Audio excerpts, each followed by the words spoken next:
Today we'll be speaking with Saul Kassin, who's Distinguished Professor of Psychology at John Jay College of Criminal Justice in New York City, and also Professor Emeritus of Psychology at Williams College in Massachusetts. He is author of the book Duped: Why Innocent People Confess and Why We Believe Their Confessions. I really appreciate your time today. Glad to have you on. I'm very, very happy to be here. So, anecdotally, we all hear stories of innocent people who confess to crimes they did not commit. I think a natural reaction, a common reaction, is to say, I would never do that. I can't imagine any circumstances in which police sit me down and they suspect me for a crime and I know I didn't commit it. I would never, ever, ever confess to a crime I didn't commit. And yet it happens all the time. Can you tell us a little bit about why this happens? You're absolutely right. I think the first myth that has to be debunked is I would never confess to a crime I did not commit. Yeah. Answer, yes, you would. And you will note that there are two titles to the title of my book. One is Why Innocent People Confess, and two, Why We Believe Their Confessions. We are duped into believing false confessions. So when those of us who are presented with a confession and we're thinking, an innocent person would never do this, we can't see past a false confession. It looks true, it sounds true, it feels true. I would never do that. Innocent people don't do that. Wrong. Imagine yourself being brought in as a suspect in a crime. You're taken into the station, you're alone, you're isolated, you're not with family, you're not with friends. If you're a kid, you're asking, can I call my mother? And the answer is not till we're done here. And then you come in and the detective walks in and slaps a folder on the table and says, we know you committed this crime and we have a boatload of evidence against you. And that's how that session proceeds, privately, without you having any access to outside sources of information or people. And that goes on sometimes for hours until the officer, the detective, or detectives, plural, offers you something of a way out. You know, I think you're a good person. I don't think you intended to do this. Maybe this was just something your friends put you up to, or you had one too many drinks. And they start to make it sound as if the consequence would be minimal. You want out, you believe for whatever reason they seem to have this overwhelming evidence against you, and you've been denying this for hours, and they keep calling you a liar every time you deny it. You're trying to get out of the situation, and now they're offering you an escape hatch. The escape hatch is, you know what, just cooperate with us. We think you're a good person. We don't think you meant to do this. And before you know it, you're signing a statement believing that that signature and that statement is in your best interest. It sounds like, to some degree, we've talked with attorneys about the kind of plea deal industrial complex Yes. and some of the circumstances, including being able to get out of pretrial detention, including a known smaller penalty than chancing the possibility of a much stricter penalty. We've talked about that. Yes. It seems that there are some similar dynamics between that and false confessions, although they clearly are two different things, and they relate to the isolation, the disproportionate power, that dynamic that exists, and the Yes. unknown of it could be even worse if I stick to my guns. That's exactly right. And what a perfect parallel to plea bargaining that you just described, because they are the same process. People are making what a decision-making theorist would say is a rational decision given the information they have. Mm. They're trying at this point to cut their losses. And you know what's interesting about the parallel between the confession that a suspect gives to police in an interrogation room and then the guilty plea confession that they give in court to prosecutors and defense lawyers? It's the same dynamic, but here's what's interesting. People who have confessed to police are then later more likely to accept a false guilty plea. Why? Because everybody correctly is telling them, if you go to trial, you're going to get convicted. So the confession now gives rise to and spawns a false guilty plea. And, I've got a whole chapter in this book about this system of ours being obsessed with confession. It happens one more time. Imagine the person who confesses, later pleads guilty, is sitting in prison and is now eligible for parole, Ah, and they have to appear before a parole board. Well, guess what? They can't get out until they accept responsibility and show they've been rehabilitated. And so I've spoken and worked on cases of exonerees who confessed and then said, the most galling next thing I ever had to do in my life was reconfess years later in order to become paroled. And once again, here's the system not understanding that the baseline level of wrongful conviction, it's not zero, guys. It may have been conceived of as zero 50 years ago. We now know it's not zero. when there is a confession and the confession isn't thrown out, when it's thrown out, we can put it in another category. But when there's a confession that makes it into an eventual trial, um, is it overwhelmingly difficult to overcome that when there is an accepted confession as part of a trial? First of all, I seldom see confessions that are suppressed from evidence. Yep. They almost always are admitted. These days, the question a judge will ask at a suppression hearing is, well, did he waive his Miranda right? Did he receive and waive his Miranda rights? Yes. Well, then it's a voluntary statement. That becomes proof of voluntariness. Miranda is a whole separate problem in Yeah. this business. So now the person comes to court and there's a confession in evidence. I don't want to overstate it, but almost nothing else matters. Mm. In the infamous Central Park jogger case, for example, people don't realize this. Those kids confessed on videotape. They were induced after 14 to 30 hours of questioning to confess, and only the confession was on tape, not the. And just so people know, sometimes this is known as the Central Park 5 case. It's the same. We're Yes, talking about the same case. Yeah. yes, and they've all been exonerated since, Yep. fully exonerated. What people don't realize is after they confess and before they went to trial, the jogger was raped, and there was a rape kit, and there were several semen samples, and those samples were sent to the crime lab. And when those samples came back, here was the result. All of the different semen samples traced to a single individual, not five, not six, one person. And that person was not one of the five confessors. The confessors were excluded. So they come to trial with their confessions, no other supporting corroborating evidence, contradictory DNA evidence, and they were convicted. That's how powerful confession evidence is. Almost nothing else matters once that is in evidence.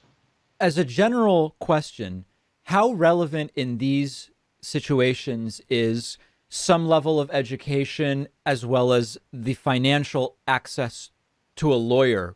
And the reason I ask that is, in my mind, I would never even go in to talk to police voluntarily, number one. If I had to go in, I would absolutely get a lawyer. And if I was arrested and then, if it wasn't a situation where they call and say, hey, would you like to come in? If I'm arrested and brought in, Yeah. I would say literally not a word other than I want a lawyer, which seems like it would help me in this situation. Or even when doing that, do you still see false confessions? Man, you're asking all the right, you're asking all the right questions. So myth number one, I would never confess to a crime I didn't commit. Myth number two is I'd know a false confession if I saw one. If I sat on a jury and this was an innocent person, Yep. I'd know it. Okay. Wrong would not. Okay. The third myth is that Miranda protects us, that our Miranda rights matter. Here's one fact that was discovered within 1 year of the Supreme Court's Miranda decision, that roughly 80% of people waive their rights right out of the gate. Yes. And we now know that that number is holding steady and higher. Here's what else we know. You know who's the most likely to waive their rights? Innocent people. Mm. When I work on cases involving false confessors who are later fully DNA exonerated without dispute, they're factually innocent, I ask them two questions. One, why did you confess? And the second question is, when things got ugly, why didn't you call a lawyer? Why didn't you stop talking and call a lawyer? Every one of them says the same thing in almost the same words. I didn't need a lawyer. I didn't do anything wrong. Mm. Innocent people don't understand the peril. They have some fundamental belief in the power of their innocence to prevail. They have some fundamental belief in the world as a place that is more just than this. And so they figure, I'll talk, we'll talk. They'll see I didn't do this. Very often, when the police imply or outright state, we have evidence, we've got prints we're sending off to the lab. Now, that sounds like a threat. We've got you, we've got prints. To the innocent person, imagine yourself innocent and you know you're innocent. They say they've got prints. You've been here for hours and you want to get out. And you're thinking, prints, that's going to show my innocence.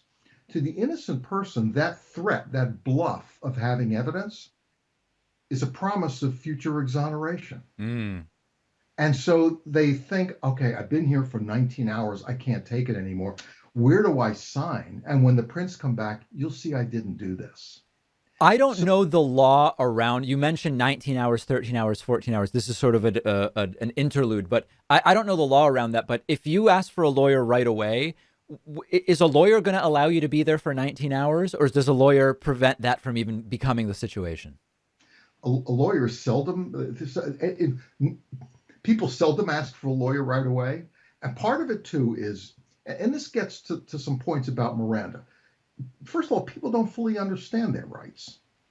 And, Miranda is something we hear it on Law and Order. Everybody can recite the words by heart, almost by memory. And yet, when you measure people's comprehension of the rights themselves and how they operate them, it's amazing how little comprehension people have. So, for example, what if you come in and you don't realize that you're a suspect, and you think maybe you're a cooperating witness, and you're not sure that the police are about to fully accuse you, Yep. but they read you your Miranda rights. They say, we'd like to talk to you, but we can't really do that until we get past this formality.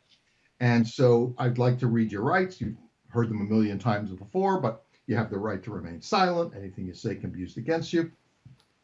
The suspect says, yes, yes, yes, I understand. Where do I sign? And they sign away that waiver. Now, what if things start to get ugly?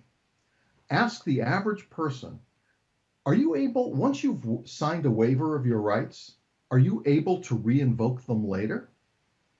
The answer is yes. Right. A lot of people don't know the answer is yes. Mm. So there's one aspect of comprehension that people lack. People think once they've signed off on that waiver, that's it. And they worry also about the optics of silence. And of course, for innocent people, they don't understand the peril of talking. Right. And so they do. And so the people that require, in some sense, the greatest protection, those accused who are innocent, they're not going to use that protection. And so it tends not to happen. Now, as far as the time frame you mentioned, the average interrogation only lasts for 30 minutes to an hour. And if you want to encompass 90 to 95% of all interrogations, it's a couple of hours. When you look at the database of wrongful convictions in which people gave false confessions, now you're looking at 8 hours, 10 hours, 16 hours, 20 hours. Time breaks people down. Time breaks people down because we start to get lonely. I don't mean that in a clinical sense, but people need others around, and they need social support, especially when times get stressful. Yeah. They need someone to check in with. They need breaks. They need sleep. Sleep deprivation is accompanied by these 20-hour sessions. Food breaks, so it's both biological and social needs, and fatigue sets in. I've worked on cases where I literally did a count of the number of times the innocent person said, I didn't do this, and was called a liar. Mm. Sometimes that happens over 100 times in an interrogation. So if you want out, if you're exhausted, if you can't take it anymore, and every time you deny involvement, they call you a liar, and you realize this isn't my way out of here, you've got to try something else. Last thing I want to ask about, you write in the book about the Amanda Knox murder case in Italy. There's a Netflix documentary about that. And if I recall, generally speaking, this is a case in which Amanda Knox, an American, was accused of a murder along with, I believe it's a guy she may have been romantically involved with, of a third person, a woman. Can you talk a little bit about what happened in that one and how it's relevant to what you write about? It's such a perfect illustration of something that's so important to know. When people hear that an innocent person confessed, knowing as you opened with, I would never do that, a normal person would never do that, everyone's first reaction is, what's wrong with that person? Yeah. That what is they immediately make an attribution to something is wrong with that person who did this. They don't think about the situation that person was in that might afflict just about anybody. Amanda Knox was a 20-year-old American student in Italy. Smart kid. But she was in Italy. She wasn't fluent in the language. And her roommate was murdered in a vile way. And she was the person who discovered the crime scene and called it in. And over the course of 4 days, for no good reason, she was identified as a suspect. For no good reason. And I could catalog the numbers of demeanor cues. Oh, she did that. She looked like this. She looked like that. She didn't cry enough. She cried too much. That were used to identify her as a suspect, to the point where she was interrogated on and off for 4.5 days for over 50 hours, culminating in a final night where they brought her in, told her that person she was romantically involved with, who was with her that night, that he disavowed her alibi, that he said he wasn't with her that night. Now, it's now 5 a.m. She's confused. She's been at this for days. Her mother said, maybe we should come and get you and bring you home. And she says, no, I think I can help them with this. So she stayed back and had that phenomenology of innocence where she didn't appreciate the peril she was in. She didn't, when I asked her about this, she didn't realize she was a suspect until the very last moment. And then at 5, 6 in the morning, they handwrite a confession in Italian and get her to sign it. And she confesses. And then they take another confession a couple hours later. And as soon as she has a little sense of mind and she's left alone, she immediately realizes, oh my God, I'm so confused. And she handwrites a recantation of that confession. Yes. But in the meantime, the Amanda Knox case shows something else. She confesses. Within 2 weeks, there's DNA splattered all over the crime scene. They find the guy who did it. And he has a criminal background. And he fled to Germany right after the crime. I mean, they got the guy. But they would not overturn her confession. And they proceeded to prosecute her and the boyfriend, despite having DNA all over the place from another person. By the time she got to trial, and this tells a lot about confession cases, by the time she got to trial, it wasn't just her confession. Her friends turned against her. New witnesses came out of the woodwork. Forensic analysts were misinterpreting forensic evidence in ways that suggested her guilt. It illustrates some other point about confessions. When somebody confesses to a crime they didn't commit, all of a sudden it corrupts. That confession, once the word gets out, corrupts other witnesses, right, corrupts forensic scientists. And so by the time an innocent confessor gets into the courtroom, they face a mountain of evidence, which is really nothing but a house of cards built on the back of a false confession. And that's what happened to her. She appeared in court, and all of a sudden there's this parade of lying and non-credible witnesses and forensic examiners who are not correctly interpreting the data. And, her case has ultimately been resolved. Italy's Supreme Court said so, declared her innocent, was critical of the prosecutor for the case to begin with. Yeah. But she went through hell. And part of the reason she went through hell was the constant surprise of witness after witness who appeared in light of her confession. Yep, that's quite a emblematic story of exactly what you write about in the book. I'll remind you, the book is Duped: Why Innocent People Confess and Why We Believe Their Confessions. We've been speaking with the book's author, Saul Kassin. Really appreciate your time today. It's a pleasure.